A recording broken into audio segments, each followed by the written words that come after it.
इस सभागार में उपस्थित सुधीर श्रोता जी, मंच पर आसीन विद्युत समूह, विशेष तौर पर मधुसूदन यादव जी, खुशचंद जी पारक,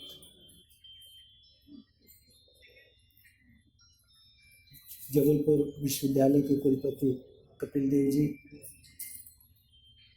दुर्ग विश्वविद्यालय के कुलपति दीक्षित जी, मेरे आदरणीय बड़े भाई प्रोफेसर एडीएन वाजपेयी और हम सभी के मार्गदर्शक प्रफुल्ल कांति जी, आपको मैं अपनी बात, अपना विषय रखने के पहले ये बता दूं कि मुझे स्पष्ट तौर पर ये निर्देश है कि मैं कम से कम 1 घंटा आपके सानिध्य में रहूं, लेकिन मैं आपको और अधिक इतना बोझिल नहीं करूंगा, ये मैं विश्वास दिलाता हूँ। 1 घंटे से कम समय में, बहुत कम समय में, संक्षिप्त में मैं अपनी बात को आपके सामने रखना चाहूँगा। पहली बात तो ये है कि दीनदयाल उपाध्याय भारतीय ज्ञान परंपरा के संवाहक और उनका चिंतन भारतीय ज्ञान संपदा की श्रेणी में आता है, जो हमें व्यक्ति को व्यक्ति से समष्टि तक उसके अंतर्निहित भावों और संभावनाओं के प्रति आगाह करता है। निश्चित तौर पर व्यक्ति व्यक्ति के बीच संबंध, व्यक्ति समाज के बीच संबंध, समाज और समाजों के बीच में संबंध, समाज राष्ट्र और राष्ट्रों के मध्य संबंध, उनके अंतर संबंधों और उनके अंतरा संबंधों की अभिव्यक्ति हमें, उनका दर्शन हमें दीनदयाल उपाध्याय के चिंतन में देखने को मिलता है। आज जो विषय रखने के लिए आग्रह हुआ है वो काफ़ी व्यापक है। उनके समग्र चिंतन, एकात्म मानव चिंतन, उनके दर्शन, समाज, राजनीति, अर्थनीति, इन सभी को स्पर्श करने के लिए कहा है, लेकिन मैं बहुत ही संक्षेप में अपनी बात को आपके सामने रखूँगा। विशेष तौर पर मैं उनके राज्य संबंधी विचार, राज्य का स्वरूप, व्यक्ति और राष्ट्र का व्यक्तित्व, लोकतंत्र का भारतीयकरण, अर्थनीति का भारतीयकरण, विकेंद्रीकृत अर्थव्यवस्था, इन सब का भारतीय संदर्भों में चर्चा करने का प्रयास करूँगा। सबसे पहले मैं जो बात करता हूँ वो करता हूँ दीनदयाल जी के समाज के स्वरूप की। दीनदयाल उपाध्याय जी ने समाज को कोई क्लब के रूप में नहीं देखा। वो कहते थे कि समाज कोई क्लब नहीं है, कोई जॉइंट कंपनी जैसी संस्था नहीं है, पंजीकृत समिति नहीं है, रजिस्टर्ड सोसाइटी नहीं है, सहकारी समिति नहीं है, और ना ही इसकी उत्पत्ति समाज की सामाजिक समझौते के द्वारा हुई है। तब फिर क्या है? समाज कृत्रिम नहीं है, बनावटी नहीं है, बनाया नहीं गया है, कुछ लोगों ने मिलकर के नहीं बनाया है, यह एक नैसर्गिक संस्था है। समाज की अपनी आत्मा है, उसका अपना जीवन है, उसका अपना कार्यकाल है, समाज का अपना मन है, उसकी अपनी स्पंदन है, उसका एक सामूहिक मन है, और जो सामूहिक मन है, उसका जो मनोभाव है, उन सब का योग हमारा समाज है। व्यक्ति व्यक्ति के मनोभाव और उसके अंतर्निहित विचारों का सामूहिक मनोयोग समाज में अभिव्यक्त होता है, और वह समाज की अभिव्यक्ति समाज के लोकाचार में, समाज की परंपराओं में, समाज की संस्कृति में हमें देखने को मिलता है। दूसरी बात उन्होंने राज्य के संबंध में कहा, अभी चर्चा में भी आया। राज्य को उन्होंने एक नए दृष्टि से देखने का और हम सबको दिखाने का प्रयास किया। वो ये मानते थे कि राज्य प्लेटो की तरह कोई यूटोपियन राज्य नहीं है, एक कोई आइडियल स्टेट का कंसेप्ट नहीं है, हॉब्स लॉक रूसो की तरह कोई सोशल कॉन्ट्रैक्ट भी नहीं है, सामाजिक समझौता भी नहीं है, बेंथम की तरह यूटेरियनी उपभोगितावादी समाज भी नहीं है। अधिकतम व्यक्तियों का अधिकतम सुख, greatest number of greatest good का भी राज्य से कोई संबंध नहीं है। मार्क्स और लेनिन की तरह अभिजात वर्ग और बुर्जुआ समाज में भी राज्य विभाजित नहीं होता, राज्य कम्युनिज्म नहीं है। मॉन्टेस्क्यू की तरह अमेरिका के विचारक रहे हैं, जिसके आधार पर अमेरिका का संविधान बना है और हमने भी अपने संविधान में उसको लिया है। शक्तियों का पृथक्करण नहीं है, व्यक्ति व्यक्ति के मध्य, सरकार की विभिन्न संस्थाओं के मध्य, संस्थाओं के बीच में जो शक्तियों का विभाजन है वह राज्य नहीं है। डार्विन और स्पेंसर की तरह स्ट्रगल फॉर एग्जिस्टेंस भी नहीं है और ग्रीन की तरह समुदायों का समुदाय भी नहीं है। तो फिर राज्य है क्या? जितना भी यूरोपीय और पाश्चात्य चिंतन था, दीनदयाल उपाध्याय ने उसको पूरी तरीके से झुठला दिया और ये कहा कि राज्य का आधार अन्योन्याश्रित संबंध है। राज्य कोई इंडिविजुअल यूनिट नहीं है, राज्य परस्पर एक दूसरे से गुथा हुआ है, एक दूसरे से जुड़ा हुआ है। जैसे माला में से एक कड़ी आप निकाल दें तो माला पूरी बिखर जाती है, ठीक उसी प्रकार से राज्य इंटरडिपेंडेंट है, कंप्लीमेंट्री है। इसकी शुरुआत होती है व्यक्ति से, फिर समाज परिवार से, फिर कुटुंब से, समाज से, राष्ट्र से, राष्ट्रों के बीच में संबंध से, और फिर वो तो वहाँ तक अंतर्राष्ट्र और ब्रह्मांड तक की प्रकृति की पूरी बात करते हैं। सभी एक दूसरे के पूरक हैं, सभी एक दूसरे पर निर्भर हैं। जब इतने प्रकार का अन्योन्याश्रित संबंध का भाव है तो निश्चित तौर पर इसकी जड़ें हमारी भारतीय संस्कृति, सभ्यता और परंपरा में जाती हैं, जो पंडित दीनदयाल उपाध्याय ने हमें एक दर्शन और हमें एक आईना दिखाया। उन्होंने कहा कि व्यक्ति तभी समृद्धशाली हो सकता है, कोई राष्ट्र तभी समृद्धशाली और वैभवशाली बन सकता है जब वह अपनी जड़ों से जुड़ा रहे। कितना भी बड़ा वट वृक्ष हो, वह सब कुछ देता हो, लेकिन यदि वो उसको जड़ों से काट दिया जाएगा तो कुछ समय के बाद वो सूख जाता है। ठीक उसी प्रकार से व्यक्ति अपने परिवार से, अपने समाज से, अपने कुटुंब से, अपने भाई बंधुओं से कट जाता है, मुख्य धारा से पृथक हो जाता है, नई धारा बनाने का प्रयास करता है तो वो कालांतर में विलुप्त हो जाता है। संसार में अनेक संस्कृतियों ने जन्म लिया, अनेक सभ्यताओं ने जन्म लिया, केवल भारतीय संस्कृति और भारतीय सभ्यता ये अक्षुण्ण क्यों है, इस पर उन्होंने एक नए दृष्टि से विचार किया। समस्याएं वही हैं, विषय वही हैं, लेकिन दृष्टि का अंतर है। मैं आपको देख रहा हूँ, मेरा देखने का दृष्टिकोण अलग है, आप मुझे देख रहे हैं, आप मेरे को देखने का दृष्टिकोण है, आप प्रफुल्ल कांत जी को देख रहे हैं, कोण बदल गया, दृष्टि बदल गई, एंगल बदल गया, परिभाषा बदल गई। इस प्रकार से व्यक्ति, समाज, राष्ट्र, समष्टि को देखने का दृष्टिकोण उन्होंने जो दिया है वह निश्चित तौर पर हमको एक नई दिशा का निर्धारण करता है।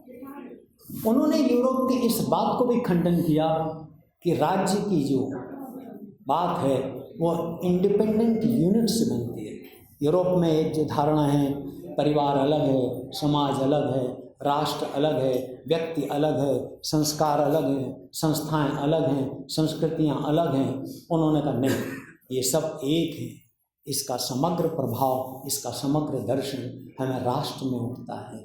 जैसे अभी चर्चा में भी आया था कि व्यक्ति का दर्शन, व्यक्ति की उत्पत्ति व्यक्ति और राष्ट्र में समष्टि का भाव, व्यक्ति में राष्ट्र का स्वरूप देखना और राष्ट्र में व्यक्ति को झांकने का जो एक नया अनुपम दृष्टिकोण पंडित दीनदयाल उपाध्याय ने दिया, वह हम सभी के लिए निसंदेह एक प्रेरणादायक है। केवल प्रेरणा से काम नहीं करेगा, वह हमें इस ओर काम करने के लिए भी उद्यत करता है। हमारे जीवन में, हमारे चिंतन में, हमारे सोच में, हमारे आम लोकाचार और व्यवहार में यदि हम इस दृष्टि को लाते हैं तो हम वेद, उपनिषद, पुराणों की उस बात को भी लाते हैं, जो मेरे में है वह तुम में है, जो तुम में है वह उन में है, वह उन में है वह मेरे में है। अर्थात राष्ट्र में सब कुछ है। राष्ट्र की उन्होंने जो परिभाषा दी है वह कोई बिल्डिंग बनाने से, उन्नत करने से, तकनीकी राष्ट्र के रूप में उन्होंने राष्ट्र को परिभाषित नहीं किया है। उन्होंने कहा है कि राष्ट्र का एक सांस्कृतिक वैभव और सांस्कृतिक सभ्यता और स्वरूप है। जैसे जैसे संस्कृति विकसित और समृद्ध होगी, वैसे वैसे राष्ट्र विकसित और समृद्ध होगा। दुनिया के विकसित और समृद्ध राष्ट्रों को हम देखें, तकनीकी दृष्टि से, आर्थिक दृष्टि से, वैज्ञानिक दृष्टि से इतने संपन्न हैं, लेकिन उनका समाज छिन्न भिन्न हो रहा है। सबसे ज़्यादा हत्याएं, सबसे ज़्यादा बलात्कार, सबसे ज़्यादा अपराध उन्हीं राष्ट्रों में हैं। क्यों है? क्या हमने कभी सोचा?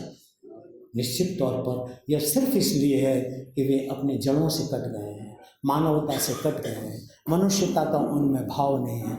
वह केवल उन्नति और उन्नति करने का एक साधन बन गए हैं, एक टूल बन गए हैं। तो जब तक यह टूल का जो भाव है, जब तक एक साधन, हम किसी के साधन नहीं हैं, हम साधन और साध्य स्वयं में हैं। हम अपना लक्ष्य स्वयं निर्धारित करते हैं और उस लक्ष्य को पाने के लिए अपने दृष्टिकोण से आगे बढ़ना है। इस प्रकार से दीनदयाल उपाध्याय ने जो एक चिंतन दिया, उस चिंतन की दृष्टि से उन्होंने व्यक्ति का व्यक्तित्व और राष्ट्र का व्यक्तित्व दोनों को समाहित करते हुए बोला। मैं बहुत संक्षेप में एक बात आप सभी लोगों से कहना चाहता हूँ कि उन्होंने 3 बातों पर बहुत विशेष ध्यान दिया। 3 बातों पर बहुत विशेष तौर पर ध्यान दिया। उन्होंने कहा परिप्रेक्ष्य क्या है, संदर्भ क्या है, लक्ष्य क्या है। संदर्भ, साधन और लक्ष्य तीनों की युति क्या है, तीनों में समन्वय क्या है। और यदि इनमें तीनों में से किसी की एक धारा कमजोर हो जाती है तो निश्चित तौर पर वह जो संकल्पना है विखंडित हो जाती है। इसलिए हमें विखंडित संकल्पना पर हमें हमारे राष्ट्र का, हमारे व्यक्ति का, हमारे व्यक्तित्व का विकास करना है। हम अपने बच्चों को पढ़ने के लिए कहते हैं तुम डॉक्टर बनो, तुम इंजीनियर बनो, तुम प्रोफेसर बनो। लक्ष्य बहुत अच्छा है, साधन भी हमने उपलब्ध कराया, अच्छा ट्यूशन लगाया, अच्छे कॉलेज में पढ़ाया, लेकिन फिर भी वो प्राप्त नहीं कर पाता है। लेकिन एक गरीब झोंपड़ी में पड़ा हुआ बच्चा, जिसके माँ बाप उसको कोई दिशा देने वाले नहीं है, जिसके पास में कोई संसाधन नहीं है, वह उन महलों में पढ़ने वाले बच्चों से आगे निकल जाता है। यह कैसे? यह उसका अपने संस्कार और लक्ष्य के प्रति जो बोध भाव है, उसमें तन्मयता का भाव है, वह उसको जागृत करता है।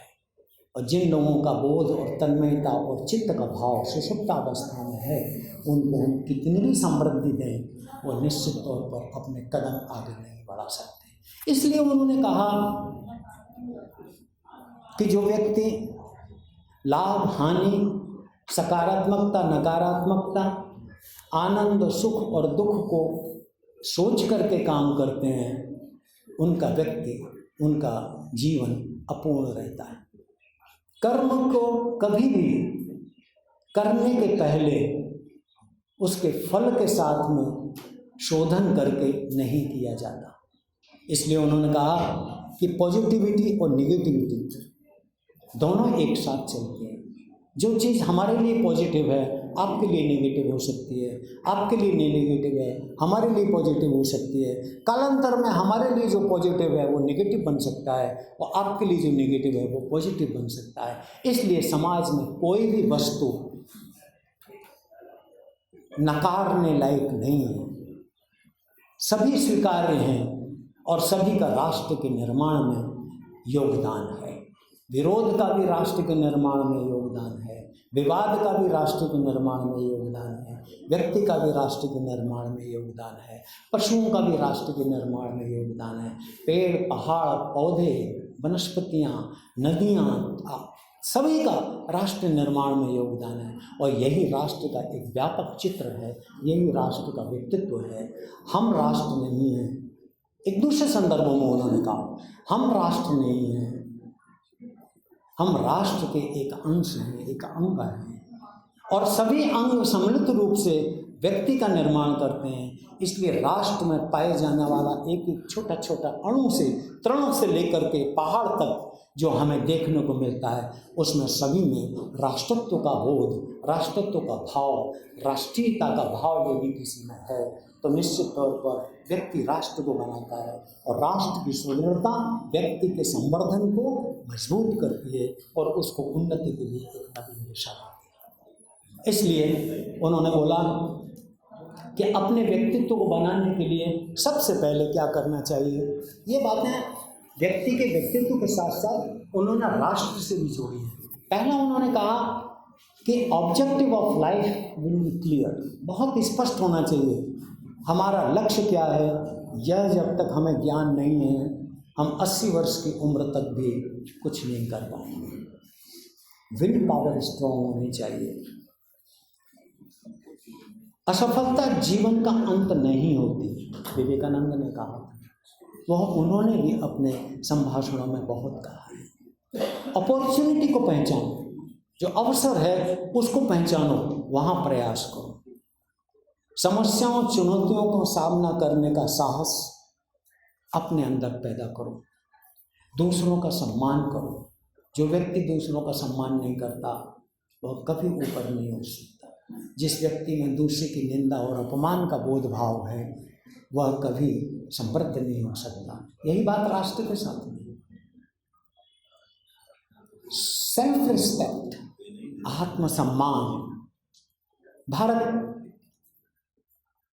सैकड़ों हजारों वर्षों तक गुलाम रहा, वह आत्मसम्मान धीरे धीरे आत्मसम्मान का क्षरण होता चला गया। हमें फिर से अपने आत्मसम्मान को स्थापित और प्रतिस्थापित करना है, और वह हमें अपनी जड़ों की ओर लौटने पर ही होगा। यूरोपीय और पाश्चात्य संस्कृति के अनुरूप अनुकूल बनने पर नहीं होगा। योजना बना करके काम करना, अच्छे और बुरा सब कुछ करनी है। बुरा भी हम करते हैं अपने जीवन में, निंदनीय भी करते हैं, अच्छे से अच्छा काम करते हैं।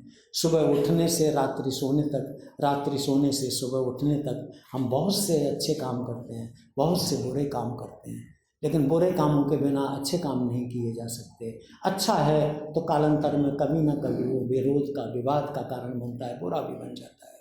कल्पना शक्ति मजबूत होनी चाहिए। मैं श्रेष्ठ हूँ, आई एम द बेस्ट,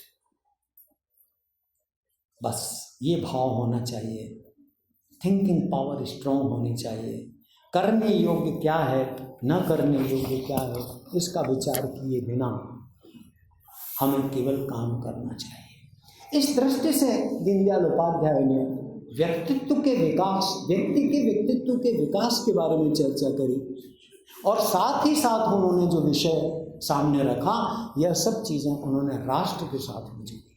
जैसा अभी चर्चा में आया था कि व्यक्ति से राष्ट्र और राष्ट्र से व्यक्ति, व्यक्ति राष्ट्र को समृद्ध करता है और समृद्ध राष्ट्र व्यक्ति को संरक्षण और सुरक्षा प्रदान करता है, अवसर प्रदान करता है, मौके प्रदान करता है।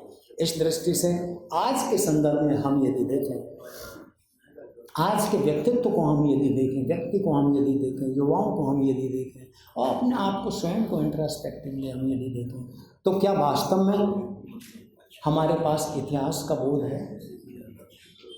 क्या हमें संस्कृति के प्रति अनुराग है? क्या हमारे अंदर बिलोंगिंगनेस है? क्या हम सेल्फ सेंटर्ड नहीं हैं? क्या हम इंडिविजुअलिस्ट नहीं हो गए हैं? क्या हम कलेक्टिव हैप्पीनेस में विश्वास रखते हैं? हम किसी से कोई कंसर्न रखते हैं या नहीं रखते हैं?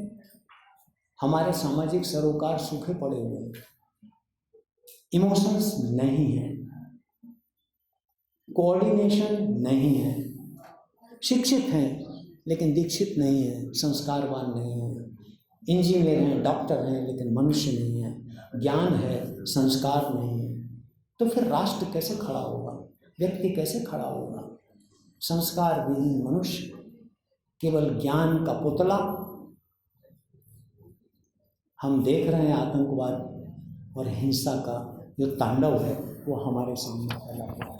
यह तो थोड़ा उन्होंने एक मनोवैज्ञानिक दृष्टिकोण से व्यक्ति और राष्ट्र की परिभाषित किया, लेकिन उन्होंने बोला कि हमें एक दो विषय और हैं, बहुत संक्षेप में रखूंगा, मैं केवल सूत्र रूप में बताऊंगा। लोकतंत्र का भारतीयकरण उन्होंने कहा बहुत जरूरी है।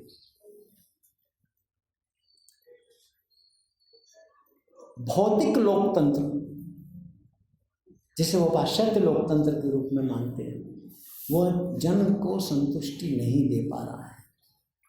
हमारे यहाँ वैदिक काल से ही सभा समितियाँ और जनतंत्रीय आधार हमारे समाज का और राज्य का रहा है। जन की दृष्टि, जन कल्याण भारतीय संस्कृति और भारतीय सोच की प्राणवायु रही है। सर्वजन हिताय सर्वजन सुखाय, समन्वय, सामंजस्य, सहिष्णुता हमारे लोकतंत्र के आधार रहे हैं। दीनदयाल उपाध्याय बहुमत के शासन और बहुमत के जनतंत्र में विश्वास नहीं रखते थे। 49% इग्नोर कर दो और 51% शासक बने, उनकी धारणा ये नहीं थी। इसलिए वो कहते थे कि सरकारें कोई भी बने, लेकिन उनके अंदर ये भेदभाव, जन के प्रति उनके मन में ये भेदभाव नहीं होना चाहिए कि अमुक व्यक्ति हमारे साथ है, अमुक व्यक्ति हमारे साथ में नहीं है। इसलिए उन्होंने भारतीय परंपरा अनुसार जो जनतंत्र की भावना है उसको हृदयांगम करने का विषय रखा। विरोधियों की अवहेलना करना अनुचित है, लेकिन जो राष्ट्रद्रोही है उसको फांसी देना उचित है। लोकतंत्र जनता की इच्छाओं से संचालित होता है। अपनी इच्छाएं लोकतंत्र पर थोपी नहीं जा सकती, थोपी नहीं जानी चाहिए। पाश्चात्य लोकतंत्र में जब कोई एक व्यक्ति लोकतंत्र का अधिष्ठाता हो जाता है तो वह अपनी इच्छाएं आम जनता पर सोचता है। वह निश्चित तौर पर दूसरे के विषय और दूसरे के विचारों पर कोई ध्यान नहीं देता।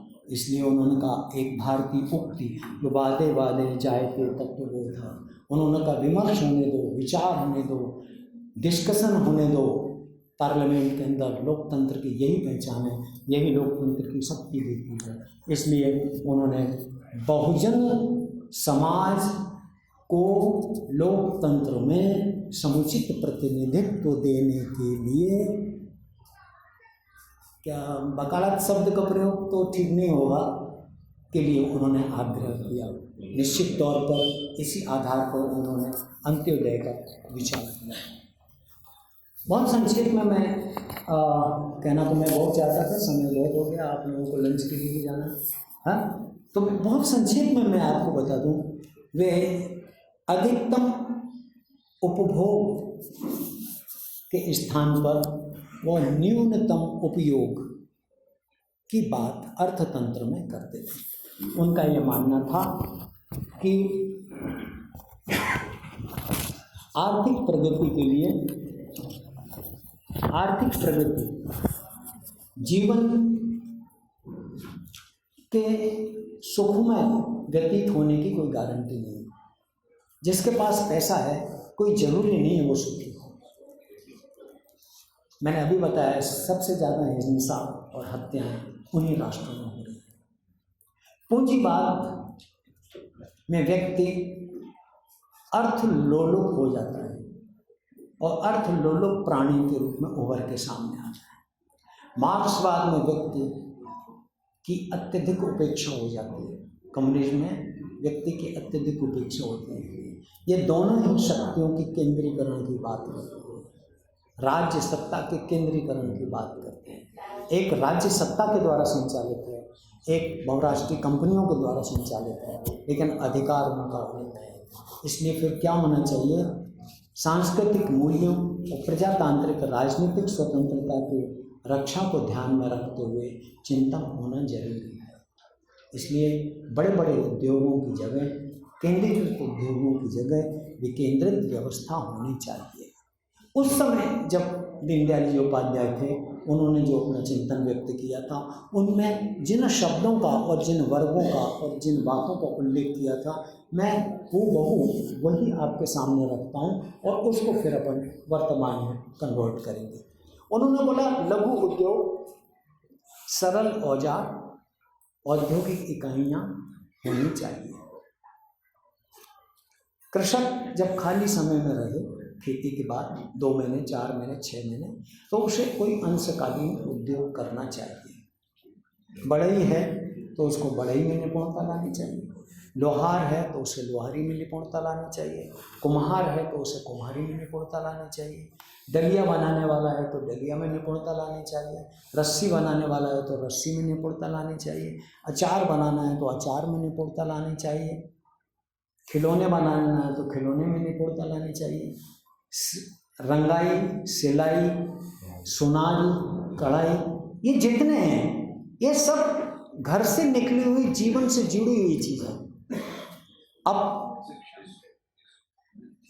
इन सभी चीज़ों को लेकर के बड़ी बड़ी बहुराष्ट्रीय कंपनियां काम कर रही हैं। अचार बनाने वाली कंपनी, खिलौना बनाने वाली कंपनी, चीन ने तो खिलौना बाजार ही पूरी दुनिया के अंदर अलग कर लिया। रंगाई करने वाली कंपनी है, जितने पॉटरीज के सब मिल रहे हैं ये सब कुम्हारों के काम थे। तो इसमें तकनीकी दृष्टि से और आधुनिकता की दृष्टि से इसको संप्रेषित किया जाए, इसलिए माननीय प्रधानमंत्री नरेंद्र मोदी ने जो startup India, skill development India का जो कार्यक्रम प्रोग्राम हमारे सामने रखा है, निश्चित तौर पर उसकी प्रेरणा, उसकी जो गति है यहाँ से प्राप्त होगी। उन्होंने बताया है कि लोग अपने परंपरागत चिंतन और परंपरागत उद्योगों को छोड़ करके, गाँव को छोड़ करके, अपने जो पैतृक परंपरागत जो कार्य हैं उनको छोड़ करके शहरों की ओर, विदेशों की ओर भाग रहे हैं। में ब्रेन ड्रेन हो रहा है। उनका मन, उनका चित्त और उनका स्वरूप जिस बात में है उसको छोड़ करके नई चीज़ को ग्रहण करने में आता है, तो निश्चित तौर पर उनका डीएनए तो कुछ और है, करना वो और कुछ चाहते हैं, अपनी जड़ों से भी कट जाते हैं, पेड़ पर चढ़ नहीं पाते हैं, जीवन में कुंठा, विषाद, उपहास, उपेक्षा, निंदा, तिरस्कार, घृणा के पात्र बनते हैं और अंततोगत्वा आज जो परिवारों में बिखराव है, समाज में बिखराव है, हत्याएं हैं, आत्महत्याएं हैं, विसंगतियां हैं, ये सब कुछ हैं। इसलिए अंत में मैं एक उनका जो वाक्य है उसको पढ़ के अपनी बात को ख़त्म करूँगा। दीनदयाल उपाध्याय की मान्यता के आधार पर भारतीय तत्वज्ञान और जीवन मूल्य जो थे उनमें रूढ़िवादिता नहीं थी, वे रूढ़िवादी नहीं थे। परंपरा को ध्यान में रखते हुए, वर्तमान संबंधों को स्वीकार करते हुए, वर्तमान सापेक्षता को वर्तमान परंपराओं के साथ में कोरिलेट करते हुए वो विचार करते थे। उनका चिंतन संकुचित नहीं था। जब हम जड़ों की ओर, संस्कृति की ओर, सभ्यता की ओर, अपने पुरातन चिंतन की ओर दौड़ने और चलने की बात करते हैं तो लोग कहते हैं कि ये तो पुरातन पंथी हैं, पुराण पंथी हैं, ये तो बहुत संकुचित हैं, ये बहुत हीन भाव से ग्रसित हैं, इनमें कोई दिमाग नहीं है, ये नया चिंतन और सोच पैदा नहीं कर सकते, इसलिए उन्हीं वेद, पुराण, उपनिषद, श्रुतियों की चर्चाएं करते करते अपना जीवन व्यतीत करते हैं। लोगों को ये नहीं पता, चिंतकों को ये नहीं पता कि इसमें कितना अमृत और कितनी प्राणवायु है। इसलिए उनकी दृष्टि समयानुकूल और सम्यक थी, आशावादी थे, सृजनात्मकता उनमें थी, परिवर्तन, सुधार, समन्वय और पूर्णता के प्रतीक के रूप में दीनदयाल उपाध्याय का ये चिंतन है, ये दर्शन है, हम सभी के लिए निश्चित तौर पर मार्गदर्शक है। प्राय लोग कहते हैं कि दीनदयाल उपाध्याय का एकात्म मानव दर्शन बड़ा जटिल है, उस पर मैंने बिल्कुल चर्चा नहीं करी है, क्योंकि हम लोग जटिलता से घबराते हैं, लेकिन जब जटिलता के चक्रव्यूह में फंस जाते हैं तो निश्चित तौर पर उसको सुलझाने में जीवन का जो सुख और आनंद मिलता है वो संसार की किसी चीज़ में नहीं मिलता है। कभी आप अपने परिवार में जटिल से जटिल समस्याओं में उलझने की कोशिश करो, जब वो सुलझती है तो आपको कितना सुकून मिलता है, कितना खुशी मिलती है, कितना उल्लास और उत्साह आपके अंदर भरता है। निश्चित तौर पर यही बोध भाव, यही चित्त भाव, यही मन लेकर के मैं आप सभी लोगों से अनुमति चाहूँगा। मुझे इस महाविद्यालय में जो शामिल हुआ, विशेष तौर पर आप लोगों ने जिस धैर्य के साथ मेरा आत्मविश्वास बढ़ाया बोलने के लिए, क्योंकि जो वक्ता होता है वो श्रोताओं की शक्ल देख के बोलता है, और यदि श्रोता सोते रहते हैं तो वक्ता भूल जाता है। लेकिन आपने निश्चित तौर पर बड़ा साथ दिया। आपका ये स्नेह, आपका ये आत्मीय भाव मेरे लिए सदैव सदैव याद रहेगा। मेरे लिए, मेरे उद्बोधन देने के लिए प्रेरणा की शक्ति बनेगा। आप सभी का पुनः पुनः अनेक अनेक